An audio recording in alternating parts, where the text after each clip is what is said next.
మాజీ ఎంపీ సంతోష్ కుమార్ చేపట్టిన green India ఛాలెంజ్కు అపూర్వ స్పందన కొనసాగుతోంది. మాజీ ఎఫ్డీసీ చైర్మన్ వంటేరు ప్రతాప్ రెడ్డి తన పుట్టినరోజు సందర్భంగా గజ్వేల్ బీఆర్ఎస్ పార్టీ కార్యాలయ ఆవరణలో మొక్కలు నాటారు. కుటుంబ సభ్యులతో కలిసి మొక్కలు నాటడం చాలా సంతోషంగా ఉందన్నారు. కేసీఆర్ హరితహారం కార్యక్రమం ద్వారా రాష్ట్రంలో కోట్ల మొక్కలు నాటారని తెలిపారు.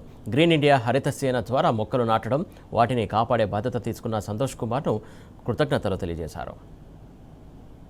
రాష్ట్రంలో గౌరవనీయులు మాజీ ఎంపీ సంతోష్ కుమార్ గారు గ్రీన్ ఛాలెంజ్ తీసుకోవడం వల్ల ప్రపంచంలో అన్ని దేశాలలో తల్లిదండ్రి పేరు మీద, బిడ్డల పేరు మీద పుట్టినరోజు, పెళ్లి రోజు వేడుకలలో మొక్కలు నాటడం వల్ల ప్రపంచవ్యాప్తంగా కూడా కోట్లాది మొక్కలు నాటినటువంటి రోజులు.